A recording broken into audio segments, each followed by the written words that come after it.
Group captain Sudhanshu Shukla ji के इस नागरिक अभिनंदन समारोह में उत्तर प्रदेश सरकार में मंत्रिमंडल के मेरे वरिष्ठ सहयोगी उप मुख्यमंत्री द्वय श्री केशव प्रसाद मौर्य जी, श्री ब्रजेश पाठक जी, प्रदेश के हमारे वयोवृद्ध मंत्री श्री सुरेश कुमार खन्ना जी,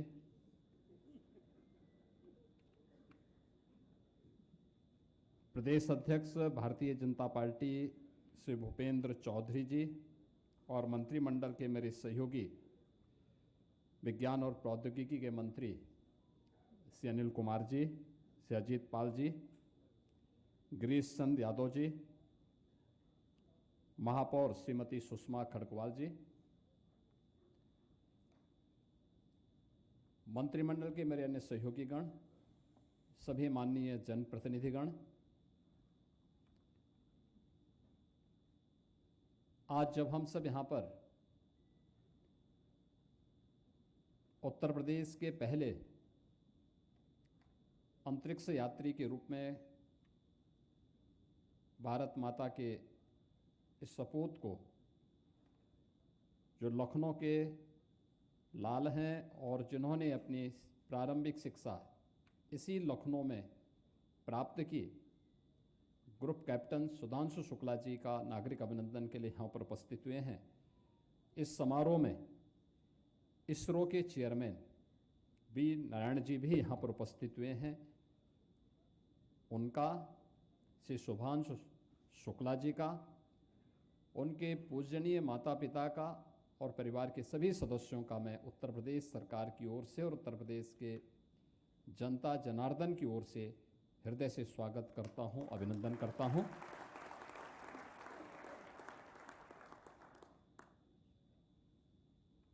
मित्रों, 4 दशक के बाद भारत को यह अवसर प्राप्त हुआ कि वह अपने किसी एक सदस्य को अंतरिक्ष यात्रा के लिए अवसर उपलब्ध हो सके, और ये हमारा सौभाग्य है कि यह अवसर उत्तर प्रदेश के लखनऊ में जन्मे और यहीं पर जिन्होंने अपनी प्रारंभिक शिक्षा प्राप्त की, ग्रुप कैप्टन श्री सुधांशु शुक्ला जी को यह अवसर प्राप्त हुआ और उनकी सफलतम यात्रा के उपरांत उनका आज लखनऊ में पहली बार आगमन हुआ है। तो उत्तर प्रदेश की धरती पर, उत्तर प्रदेश की राजधानी लखनऊ में उनका आगमन हम सबको अत्यंत आह्लादित करता है। उनकी यात्रा तो हम सब के लिए कौतूहल का विषय थी ही। हर भारतवासी बड़े विश्वास के साथ उनकी यात्रा को देख रहा था, आशा भरी निगाहों से देख रहा था, एक विश्वास के साथ देख रहा था। और यात्रा की सकुशल यात्रा से सकुशल वापसी के उपरांत आज उनका अपने घर में वापसी हुआ है। तो स्वाभाविक रूप से मैं प्रातःकाल 4 बजे से ही देख रहा था। लखनऊ में मूसलाधार बारिश थी, लेकिन उस सब के बावजूद लखनऊ वासियों ने, सीएमएस परिवार ने और हर उत्तर प्रदेश वासी के मन में एक नई उत्सुकता थी। और आज उनके अनुभवों को इस मंच के माध्यम से यहाँ पर साझा करने का अवसर भी प्राप्त हुआ है। मैं इस अवसर पर उनका और उनके पूजनीय माता पिता का हृदय से स्वागत और अभिनंदन करता हूँ। मित्रों, यह कार्यक्रम इसलिए महत्वपूर्ण है। श्री सुधांशु शुक्ला के जो पूजनीय पिता हैं,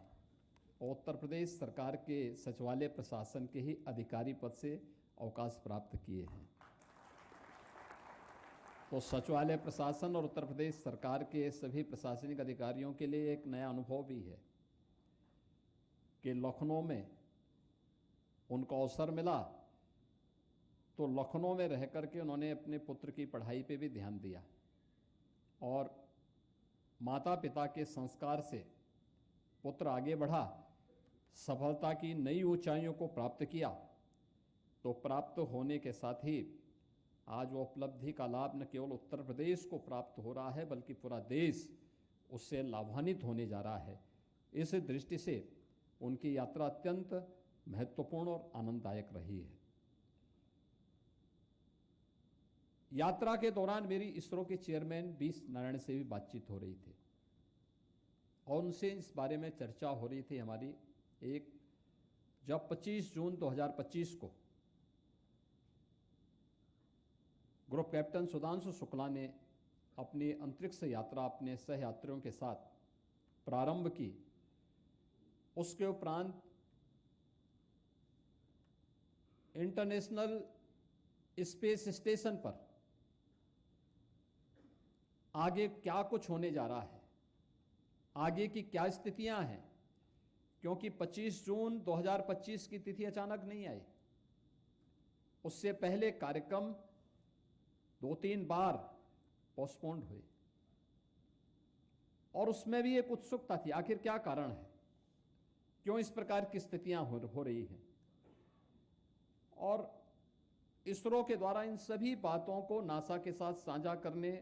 नासा के द्वारा इसरो के साथ साझा करने के उपरांत यात्रा की सुरक्षित उड़ान से लेकर के और आगे के एक्सपेरिमेंट को आगे बढ़ाने और फिर सुरक्षित लैंडिंग को लेकर के किसी भी प्रकार की कोई आशंका न रहे, यह नासा, इसरो, प्रधानमंत्री जी और भारत की चिंता भी थी और भारत की आवश्यकता भी थी। और उसको लेकर के जो चीजें थी, इन्हीं सब मुद्दों को लेकर के जब चर्चाएं आगे बढ़ रही थी तो हमें लगा कि वास्तव में एक नया मार्ग खुला है। जो बताया गया कि 18 दिन की इस यात्रा के दौरान पूरी धरती के 320 बार उन्होंने राउंड लिए। अनुमान कर सकते हैं कि आप लखनऊ के वासी होंगे, लखनऊ में आप लोग जीवन भर रहते हुए भी नहीं घूम पाते। प्रदेश का कोई व्यक्ति है, वो प्रदेश में जीवन भर रहते हुए भी नहीं घूम पाता, नहीं देख पाता, लेकिन उन्होंने 18 दिन में पूरी धरती के 300 से अधिक बार परिक्रमा करके और अपने अनुभव को साझा करने के लिए आज वे फिर अपने घर में लखनऊ में वापस आए हैं। तो स्वाभाविक रूप से लखनऊ वासियों के लिए यह एक नई उत्सुकता है और उनके लिए इस फील्ड में आगे बढ़ने की एक नई संभावनाओं को भी आगे बढ़ाता है। जैसे कि यहां पे अभी सुधांशु शुक्ला जी की सफलतम उड़ान को लेकर के एक छोटे से वीडियो फिल्म के माध्यम से आपने देखा होगा कि किन किन क्षेत्रों में संभावना आगे बढ़ सकती है। आज से बहुत पहले यह फील्ड हम लोगों के लिए एक प्रकार से अछूता सा था, हम लोगों ने कभी इस फील्ड का उपयोग नहीं किया। आज मेरी श्री सुधांशु शुक्ला जी से भी चर्चा चल रही थी, इससे पहले इसरो के चेयरमैन से भी मेरी इस बारे में बातचीत हो रही थी। क्लाइमेट चेंज से हर व्यक्ति जूझ रहा है, उसको फेस कर रहा है। आप देख रहे होंगे कहीं पे सूखा है, कहीं अतिवृष्टि है,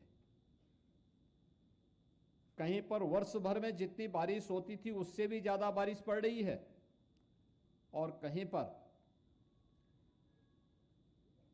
जितना पहले, आज से 50 वर्ष पहले जितना बारिश का एवरेज होता था उससे भी काफी कम मात्रा में बारिश है। स्वाभाविक रूप से फसल चक्र पर उसका असर पड़ा है। दूसरा, लाइटनिंग की घटना से होने वाली जनधन की हानि, आकाशीय बिजली के कारण भी जो जनधन की हानि होती है, बाढ़ के कारण, आपदा प्रबंधन न होने के कारण,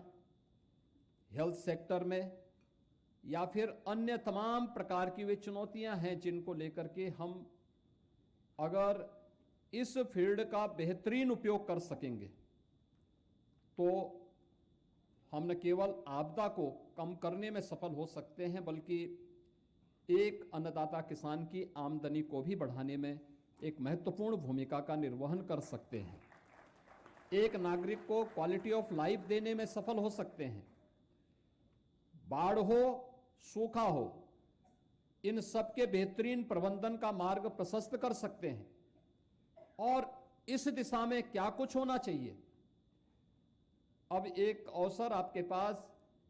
ग्रुप कैप्टन सुधांशु शुक्ला के रूप में आपके पास है। प्रधानमंत्री जी ने जब स्टेम एजुकेशन की बात कही है, साइंस, टेक्नोलॉजी, इंजीनियरिंग, मैथमेटिक्स के फील्ड में जो हमारा युवा अपना कैरियर बनाना चाहता है, उन युवाओं के लिए अपने कैरियर को बनाने के लिए इस फील्ड में क्या अवसर है, इसकी आवश्यकता क्या है, स्पेस टेक्नोलॉजी कैसे विकास के नए द्वार खोल सकती है, कैसे उन्हें आगे बढ़ने के लिए प्रेरित कर सकती है, कैसे हम ईज ऑफ लिविंग के लक्ष्य को और क्वालिटी ऑफ लाइफ के उस विजन को प्राप्त कर सकते हैं, कैसे आपदाओं को नियंत्रित करने में हमें सफलता प्राप्त हो सकती है और आने वाली उन चुनौतियों का सामना हम आसानी से कर सकते हैं, जिसके बारे में अब भारत उस दिशा में पिछले 11 वर्षों में तेजी के साथ कदम बढ़ाते हुए आगे बढ़ा है। और इसलिए आज का ये नागरिक अभिनंदन केवल एक लखनऊ के पुत्र का लखनऊ में अपनी सफलतम स्पेस यात्रा के उपरांत तो वापसी के उपलक्ष्य की ही एक यात्रा मात्र की उपलब्धि के कारण नहीं, बल्कि भविष्य की उन उपलब्धियों के लिए एक नए द्वार खोलने का हम सब के लिए इस यात्रा के द्वारा जो मील का पत्थर साबित होने जा रही है, उसे हम किस रूप में सफलतापूर्वक अचीव कर सकते हैं, उस दिशा में आगे बढ़ने का एक अवसर भी है। मैंने इस बारे में उत्तर प्रदेश की चिंताओं से इससे पहले इसरो के चेयरमैन को भी और ग्रुप कैप्टन श्री सुधांशु शुक्ला जी को भी अवगत कराया है। मुझे याद है जब भी बरसात का समय आता है, मई जून के बाद से हम लोगों को इस बात की आशंकाएं देखने को मिलती हैं। अक्सर हम देखते हैं इस बात को, आकाशीय बिजली से होने वाली जनधन की हानि, और उसको रोका जा सकता है अर्ली वार्निंग सिस्टम के माध्यम से। हमने प्रयास किए, भारत सरकार इस मामले में सहयोग करती है, लेकिन अगर स्टेट के पास स्वयं की तकनीक हो, स्वयं का सैटेलाइट के माध्यम से, रिमोट सेंसिंग स्टेशन के माध्यम से हम उन सब की जानकारी समय पे स्थानीय नागरिकों को उपलब्ध करा सकें, पब्लिक एड्रेस सिस्टम के माध्यम से लोगों को स्थानीय स्तर पर उसके बारे में अवगत करा सके, तो संभव है इस जनधन की हानि को रोका जा सकता है। इसको हम केवल ये मान करके कि आपदाएं हैं, आपदाएं नियंत्रित नहीं हो सकती हैं, ये कह करके हम अपनी जिम्मेदारियों से भाग नहीं सकते। इन चुनौतियों का सामना किया जा सकता है। टेक्नोलॉजी वहां तक जा चुकी है, दुनिया सफलतापूर्वक उस पर नियंत्रण कर रहा है, तो हम उसमें पीछे क्यों रहें? हम उसमें पीछे नहीं रह सकते, हाथ में हाथ धरे बैठे नहीं रह सकते हैं। उन स्थितियों में हम समय रहते हुए इन कार्यक्रमों को आगे बढ़ा सकते हैं। दूसरा, यहां के युवाओं के लिए एक नए क्षेत्र में आगे बढ़ने का भी अवसर प्राप्त हुआ है। ढेर सारी संभावनाएं इस फील्ड में आगे बढ़ सकती हैं, और उस दृष्टि से आज का नागरिक अभिनंदन का एक कार्यक्रम उत्तर प्रदेश वासियों के लिए, यहां के युवाओं के लिए एक नई प्रेरणा का केंद्र बिंदु है। इस अवसर पर जब लखनऊ सकुशल वापसी के उपरांत ग्रुप कैप्टन सुधांशु शुक्ला जी का आगमन हुआ है। लखनऊ वासियों ने जो उत्सुकता दिखाई है, विपरीत मौसम के बावजूद उनके स्वागत के लिए जिस प्रकार से जनता ने खुले दिल से लखनऊ के अनुसार उनका स्वागत किया है, मैं इसके लिए लखनऊ वासियों को भी हृदय से धन्यवाद ज्ञापित करता हूं और साथ खुश विशेष रूप से सीएमएस परिवार को इस बात के लिए धन्यवाद देता हूं कि उन्होंने इसको लीड किया। और लीड इसलिए भी किया क्योंकि सुधांशु शुक्ला ने अपनी प्रारंभिक शिक्षा उसी विद्यालय परिवार से अर्जित की, तो स्वाभाविक रूप से वे पिछले कई दिनों से इसको लीड कर रहे थे। लखनऊ के वासियों को उनके द्वारा जोड़ना, इन कार्यक्रमों को सफलतापूर्वक आगे बढ़ाने के लिए अपनी तैयारी को आगे बढ़ाना, और आज प्रातः काल से ही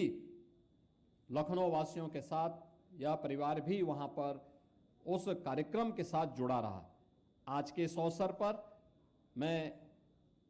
उत्तर प्रदेश के विज्ञान और प्रौद्योगिकी विभाग से भी इस बारे में कहूंगा कि साइंस एंड टेक्नोलॉजी विभाग प्रदेश के अंदर प्रदेश के जो कार्यक्रम चल रहे हैं, इन सभी कार्यक्रमों के साथ ग्रुप कैप्टन सुधांशु शुक्ला के अनुभवों का लाभ लें। एक और हम लोग चाहेंगे कि क्योंकि वह उत्तर प्रदेश के पहले ऐसे स्पेस मिशन के साथ जुड़ने वाले पहले यात्री बने हैं, तो हम लोग एक स्कॉलरशिप सी ग्रुप कैप्टन सुधांशु शुक्ला के लिए ही जारी करेंगे, जो उन छात्रों के लिए हम जारी करेंगे जो छात्र स्पेस टेक्नोलॉजी में अपना उच्च अध्ययन अर्जित करना चाहते हैं। ये मुझे प्रसन्नता इस बात की है कि आज से 3 वर्ष 4 वर्ष पहले उत्तर प्रदेश के अंदर स्पेस टेक्नोलॉजी पर किसी भी विश्वविद्यालय में और किसी भी हमारे संस्थान में कोई भी पाठ्यक्रम नहीं था, उसका कोई सिलेबस नहीं था, कोई डिग्री, कोई डिप्लोमा, कोई सर्टिफिकेट कोर्सेज नहीं थे। और आज मुझे बताते हुए प्रसन्नता है कि कल गोरखपुर में मदन मोहन मालवीय टेक्निकल यूनिवर्सिटी का कल कॉन्वोकेशन है और संभवतः इसरो के चेयरमैन बी नारायण संभवतः उसी कॉन्वोकेशन कार्यक्रम में गोरखपुर जा रहे हैं। गोरखपुर में भी, एकेटीयू में भी, और उत्तर प्रदेश के अंदर आज 1 दर्जन से अधिक ऐसे टेक्निकल इंस्टीट्यूशंस हैं जिनमें अब स्पेस टेक्नोलॉजी को लेकर के उन्होंने अपना डिग्री कोर्सेज प्रारंभ किया है। ये चीजें दिखाती हैं कि भारत की विकास की यात्रा में उत्तर प्रदेश के ये संस्थान भी बराबर के सहभागी बनना चाहते हैं। दूसरा, प्रधानमंत्री जी ने भारतवासियों के सामने 2047 का जो लक्ष्य दिया है, एक विकसित भारत की परिकल्पना को साकार करना है, तो विकसित भारत के लिए हमें विकास के उन सभी क्षेत्रों के लिए अपने द्वार खुले रखने होंगे जहां जहां अभी तक वह संभावना हमारे लिए आगे बढ़ने की है। और हमारे लिए इसलिए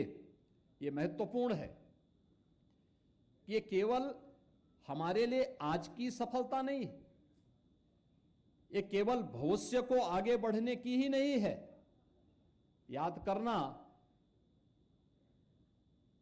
यह